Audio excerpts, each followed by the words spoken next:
여호와 하나님께서 솔로몬에게 말씀을 주셨습니다. 솔로몬이 바로의 딸을 공주로 또 아내로 맞은 후에 또 수많은 여인들을 모압과 암몬과 에돔과 시돈과 헷 여인들을 아내로 맞아서 물론 외교적으로 평화를 유지하기 위해서 그랬다고 하지만 그 여인들을 아내로 맞이함으로써 말미암아 그들이 가지고 온 우상이 이스라엘에 가득하게 되고 솔로몬이 그들을 우상 숭배하는 자가 되었습니다.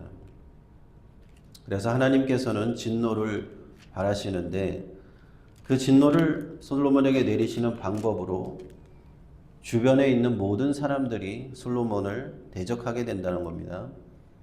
처음에 이제 하닷이라고 하는 사람이 나오는데 에돔 사람인데요.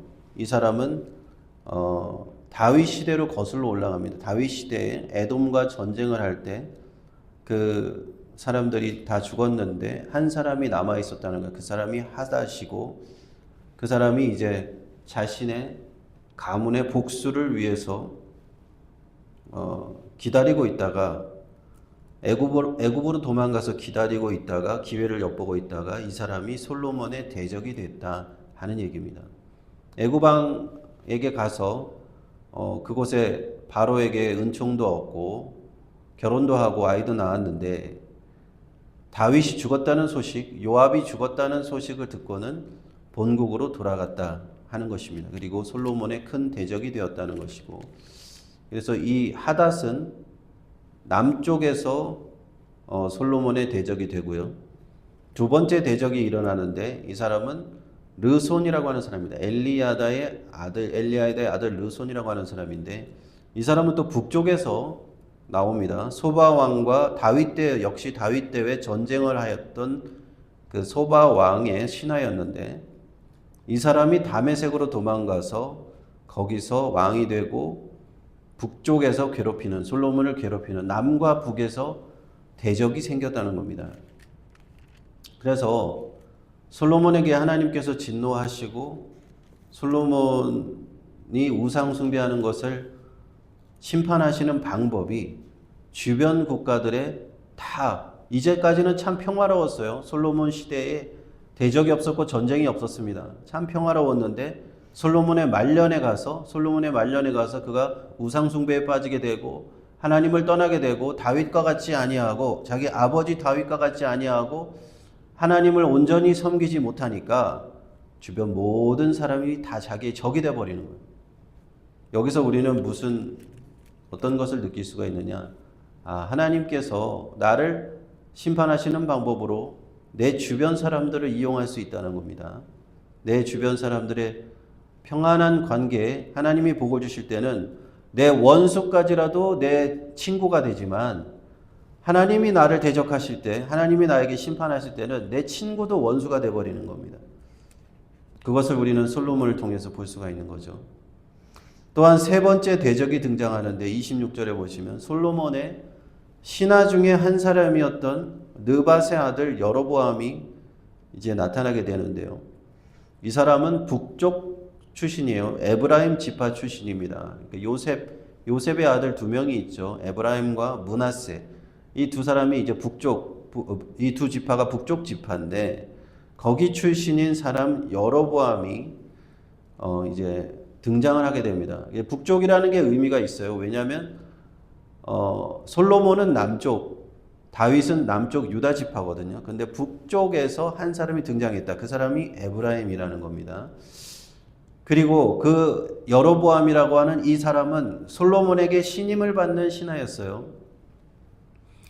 그 솔로몬이 건축 프로젝트를 할 때 밀로라고 하는 그 예루살렘 성벽이 있으면 거기를 요새화시키는 공사를 이제 밀로라고 하는데 그 공사를 할 때 이 여로보암이 책임자였다는 거예요. 여로보암이 이 청년이 굉장히 일을 잘하고 똑똑해서 솔로몬이 이 사람한테 요셉 지파를 맡겼다는 겁니다. 요셉 지파를 관장하게 했다. 에브라임과 므낫세 두 지파를 관장하게 했어. 이 사람도 에브라임 지파 사람이었기 때문에 그렇게 자신이 이 사람을 높여준 사람이에요. 그 사람이 바로 여로보암인데 높은 자리를 주고 권력을 주었습니다. 근데 이 사람을 통해서 하나님께서 솔로몬을 대적하게 하신다. 선지자 아히야가 등장하죠. 아히야가 등장해서 어느 날 새 옷을 입고 여로보암 앞에 나타납니다. 그리고 자신의 옷을 12조각으로 찢어서 여로보암에게 10조각을 주는 거예요. 여로보암에게 10조각을 주어서 하나님의 예언의 말씀을 얘기하는 겁니다. 여호와 하나님께서 말씀하시기를 내가 이 나라를 찢어서 10지파를 너에게 주겠다. 그래 그걸 상징적으로 옷을 찢어서 10조각을 주는 겁니다. 그리고 나머지 한 조각은 다윗을 위해 솔로몬에게 주겠다. 그럼 한 조각은 어디 있죠? 그거는 유다.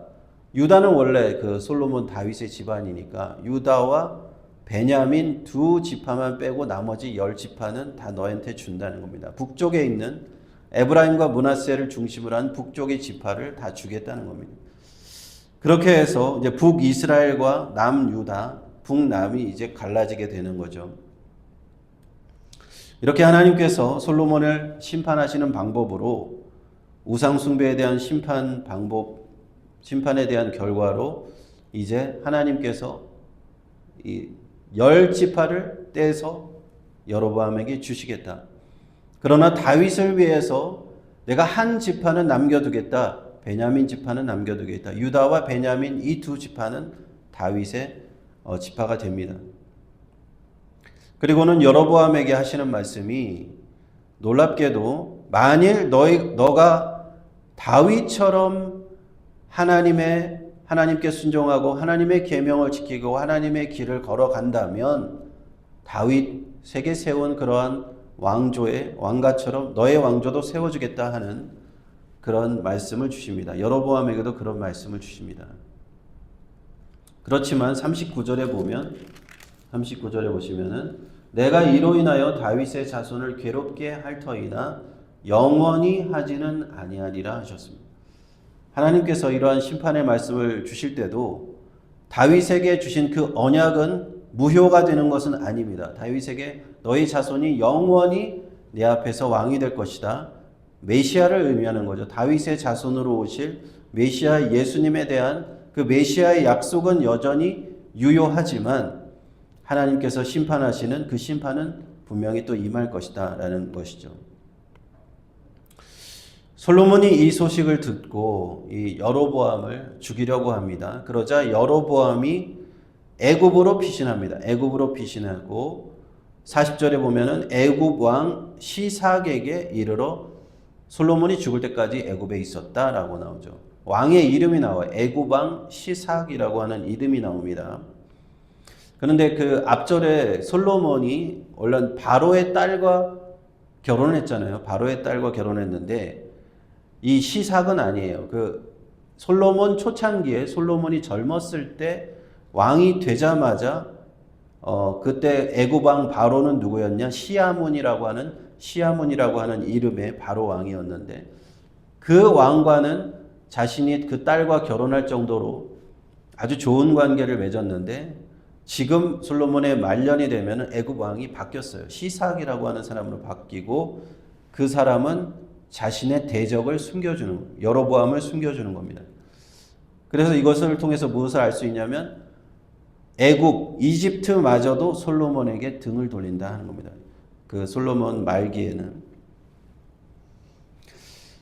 그렇게 해서 솔로몬 오늘 11장 마지막 절에 보면은 하나님께서 그에게 심판을 내리시는데 남쪽에 하닷, 북쪽에 르손, 그리고 내부에서 신하 중에 여로보암이 나오고 애굽 왕까지도 자기에게 등을 돌리게 한다. 모든 자기 주변의 국가들이 자기에게 등을 돌리게 된다 하는 것입니다. 솔로몬은 이렇게 이스라엘 왕이 되고 40년을 다스린 후에 죽게 되고 그 아들 르호보암이 대신하여 왕이 되는데요. 이제 이미 그 아들이 왕이 되면서 하나님의 뜻은 정해져 있는 거예요. 이스라엘을 이제 10지파를 떼어서 다른 사람에게 주실 것을 예언하신 겁니다. 이때부터 이제 이스라엘은 두 국가가 됩니다. 북이스라엘과 남유다로 갈라지게 되는데 이 분열 왕국의 역사가 이제 시작돼요. 그때부터 또 선지자들이 대거 등장합니다. 선지자들이 많이 등장하게 되는데 분열 왕국 시대에 수많은 선지자들이 활동을 하게 돼요. 엘리야, 엘리사, 북쪽 왕국에서 활동을 하게 되고 아모스, 호세아, 요엘, 이사야, 예레미야는 남쪽에서 미가, 나움, 오바다, 스바냐, 하박국 우리가 알고 있는 그 성경책에 있는 그 수많은 예언자들이 이때 활동을 하는 거예요. 이때. 어떤 활동을 했을까요? 하나님께서 이스라엘 백성들에게 자꾸만 그 메시지를 주시는 거예요. 분열 왕국이 되고 이스라엘 백성들은 계속 우상 숭배에 빠지게 되는데 하나님께서는 경고의 메시지를 계속 보내시는 겁니다. 예언자들이 한 것은 경고의 메시지예요. 회개하고 돌아와라. 우상 숭배를 이제 그만하고 여호와 하나님 앞에 돌아오라. 그렇지 않으면 너희들이 멸망할 것이다. 그 예언자들은 계속해서 그런 하나님의 심판에 대한 경고의 메시지를 보냅니다. 그럼에도 불구하고 이 이스라엘과 북이스라엘과 남이스라엘은 그 경고의 메시지, 수많은 예언자들을 보내면서도 불구하고 그 메시지를 하나님 앞에 듣지 않고 하나님 앞에 순종치 않고 나중에 멸망의 길로 가게 돼요. 북이스라엘은 기원전 주전 722년에 아수르에 의해서 멸망하게 되고 남유다는 기원전 586년에 바벨론에 의해서 멸망하게 됩니다. 두 국가가 다 나중에 멸망하게 돼요. 그 출발점이 안타깝게도 하나님께서 가장 축복하신 왕 솔로몬 때 그것이 출발이 됐다 하는 것은 참 안타까운 일입니다. 그는 하나님 앞에 지혜를 받았고 하나님 앞에 부와 영광을 누리고 이스라엘의 가장 위대한 시절이 솔로몬 시대였는데 그러할 때 하나님의 축복을 받았을 때 거기에 더 겸손하게 다윗처럼 하지 아니하고 하나님께서 돌이키라고 몇 번의 경고를 주셨음에도 불구하고 우상 숭배를 그치지 아니하였기 때문에 이러한 역사가 펼쳐지는 거예요. 솔로몬 이후에 이런 역사가 펼쳐지는 겁니다. 우리가 하나님 앞에서 깨어서 기도해야 될 이유가 무엇입니까? 우리가 하나님 앞에서 자칫 잘못하면 내가 솔로몬처럼 축복을 받았을 때 더 우리는 쉽게 타락할 수가 있는 거예요.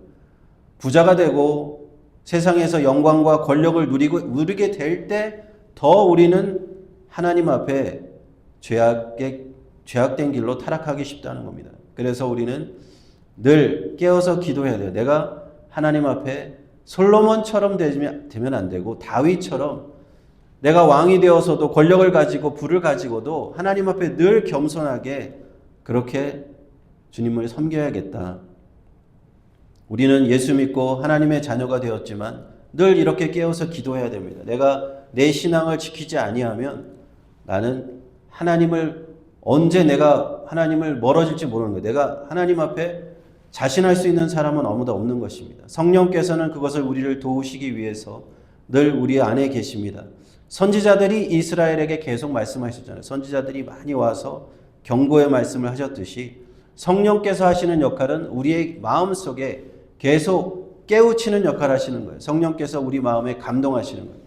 우리 마음에 죄를 깨닫게 하시고 우리 마음에 하나님과 멀어진 것들을 바로잡으라고 하시는 경고의 음성을 계속 성령을 통해서 우리에게 주십니다. 그러므로 우리가 이 음성을 듣고 날마다 돌이키고 회개할 것을 회개하고 나아간다면 우리는 하나님 앞에 복된 삶을 계속 살 수가 있는 거예요. 하나님 나라 가는 그날까지 하나님께 쓰임받으면서 살 수 있습니다. 그러나 내가 조금이라도 축복을 받았다고 내가 이 세상에서 좀 권력을 잡고 부를 이뤘다고 마음에 조금 교만하게 되면요.